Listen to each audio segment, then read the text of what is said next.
নমস্কাৰ আজি আমি ভিডিঅ'টোত হিষ্ট্ৰী ৰিলেটেড জিকে ডিসকাস কৰিম সো আমি ভিডিঅ'টো স্টাৰ্ট কৰোঁ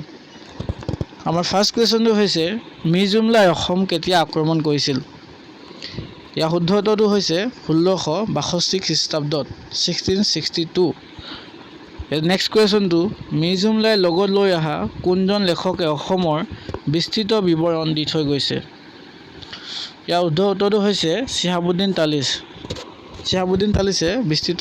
বিৱৰণ দি থৈ গৈছে নেক্সট কুৱেশ্যন নম্বৰ 3 কিমান চনত বিখ্যাত শৰাইঘাটৰ যুদ্ধ হৈছিল শৰাইঘাটৰ যুদ্ধ হৈছিল 1671 চনত বা খ্ৰীষ্টাব্দত নেক্সট কুৱেশ্যন লৈ যাওঁ কুৱেশ্যন নম্বৰ 4 ইয়াণ্ডাবু সন্ধি কাৰ মাজত স্বাক্ষৰিত হৈছিল আৰু কেতিয়া হৈছিল ইয়াণ্ডাবু সন্ধি স্বাক্ষৰিত হৈছিল ইংৰাজ আৰু মানৰ মাজত 1826 চনৰ 14 ফেব্ৰুৱাৰীত নেক্সট কুৱেশ্যন লৈ যাওঁ কুৱেশ্যন নম্বৰ 5 তুৰ্বকে কেতিয়া আহোম ৰাজ্য আক্ৰমণ কৰে তুৰ্বকে আহোম ৰাজ্য আক্ৰমণ কৰে 1532 খ্ৰীষ্টাব্দত নেক্সট কুৱেশ্যন লৈ যাওঁ আমি কুৱেশ্যন নম্বৰ 6 কোনজন আহোম ৰজাৰ দিনত বৰফুকন আৰু বৰবৰুৱা পদৰ সৃষ্টি কৰা হয় ইয়াৰ শুদ্ধ উত্তৰটো হৈছে প্ৰতাপসিংহ স্বৰ্গদেউ প্ৰতাপসিংহৰ দিনত নেক্সট কুৱেশ্যন লৈ যাওঁ আমি কুৱেশ্যন নম্বৰ 7 কোনজন আহোম ৰজাক খুৰা ৰজা বুলি কোৱা হয় ইয়াৰ শুদ্ধ উত্তৰটো হৈছে স্বৰ্গদেউ সুখামুফা ৰজাক খুৰা ৰজা বুলি কোৱা হয় নেক্সট কুৱেশ্যন লৈ যাওঁ কুৱেশ্যন নম্বৰ 15 প্ৰাচীন অসমৰ কোনটো জনগোষ্ঠীয়ে লুট উৎপাদন কৰিছিল ইয়াৰ উত্তৰটো হৈছে খাচী জনগোষ্ঠী বৰ্তমান মেঘালয়ৰ খাচী জনগোষ্ঠী নেক্সট কুৱেশ্যন লৈ যাওঁ কুৱেশ্যন নম্বৰ 17 প্ৰাগজ্যোতিষ ৰাজ্যৰ প্ৰথম ৰজা কোন আছিল বা প্ৰাগজ্যোতিষপুৰৰ প্ৰথম ৰজা কোন আছিল ইয়াৰ শুদ্ধ উত্তৰটো হৈছে মহিৰংগ দানৱ আছিল প্ৰথম ৰজা পৰৱৰ্তী কুৱেশ্যনটোলৈ আমি যাওঁ কুৱেশ্যন নম্বৰ 18 প্ৰাচীন কামৰূপৰ সৰহসংখ্যক জনসংখ্যা কোন জনগোষ্ঠী আছিল ইয়াৰ উত্তৰটো হৈছে মংগোলীয় জনগোষ্ঠী বা গোষ্ঠী পৰৱৰ্তী কুৱেশ্যনটোলৈ যাওঁ next question number 19 Borpatra Gohain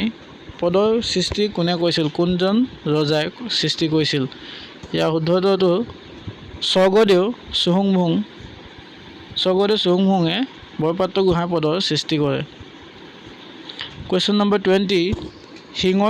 শিঙৰি ঘৰত উঠা উৎসৱ কোনজন ৰজাৰ দিনৰ পৰা আৰম্ভ হয় ইয়াৰ শুদ্ধ উত্তৰটো হৈছে স্বৰ্গদেউ চুডাংফাৰ দিনৰ পৰা নেক্সট কুৱেশ্যন নম্বৰ 21 চুকাফাই চৰাইদেউত কিমান চনত ৰাজধানী পাতিছিল ইয়াৰ শুদ্ধ উত্তৰ হৈছে 1253 চনত বা খ্ৰীষ্টাব্দত নেক্সট কুৱেশ্যন নম্বৰ 22 কোনজন ৰজাৰ দিনত আহোম ৰাজ্যৰ ৰাজধানী গড়গাঁৱত প্ৰতিষ্ঠা হয় ইয়াৰ শুদ্ধ উত্তৰটো হৈছে স্বৰ্গদেউ শুক্লেংমুঙৰ দিনত গড়গাঁৱত আহোম ৰাজ্যৰ ৰাজধানী প্ৰতিষ্ঠা হয় নেক্সট কুৱেশ্যন নম্বৰ 23 অসমত জাতি ব্যৱস্থা কেতিয়াৰ পৰা উদ্ভৱ হয় অসমত জাতি ব্যৱস্থা উদ্ভৱ হয় আৰ্যসকল অহাৰ পৰা নেক্সট কুৱেশ্যনলৈ যাওঁ কুৱেশ্যন নম্বৰ 24 প্ৰাচীন কামৰূপৰ প্ৰধান শক্তিপীঠখনৰ নাম কি প্ৰাচীন কামৰূপৰ প্ৰধান শক্তিপীঠখনৰ নাম হৈছে কামাখ্যা মন্দিৰ নেক্সট কুৱেশ্যন নম্বৰ 25 পৰিধান কি আছিল পৰিধান আছিল পুৰুষে পিন্ধা পোছাক নেক্সট কুৱেশ্যন নম্বৰ 26 প্ৰাচীন কামৰূপ ৰাজ্যৰ ভৌগোলিক অৱস্থা বুজাবলৈ কি শব্দ ব্যৱহাৰ কৰিছিল প্ৰাচীন কামৰূপ ৰাজ্যত ভৌগোলিক অৱস্থা বুজাবলৈ লোহিত শব্দটো ব্যৱহাৰ হৈছিল কামৰূপ নামটো কেতিয়াৰ পৰা প্ৰচলিত হয়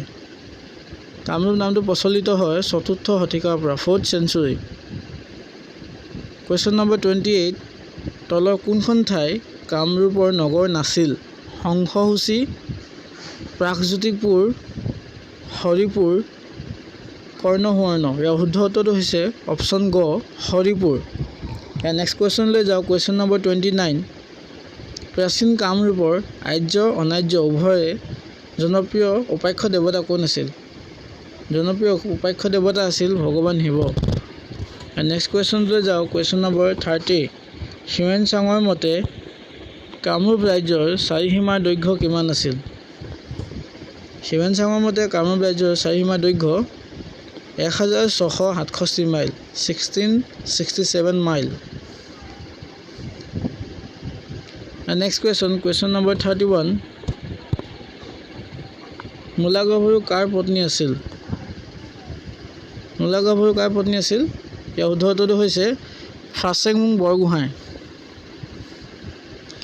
নেক্সট কুৱেশ্যন নম্বৰ 32। কোনজন আহোম ৰজাই হিন্দু মতে স্বৰ্গনাৰায়ণ উপাধি লৈছিল?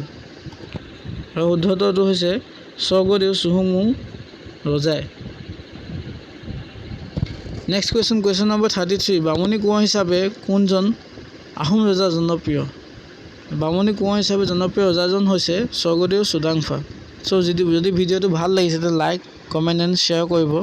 আৰু এনেকুৱা ভিডিঅ' পাই থাকিবলৈ চেনেলটো ছাবস্ক্ৰাইব কৰি ন'টিফিকেশ্যন বেলটো প্ৰেছ কৰি দিব। ধন্যবাদ। Thank U.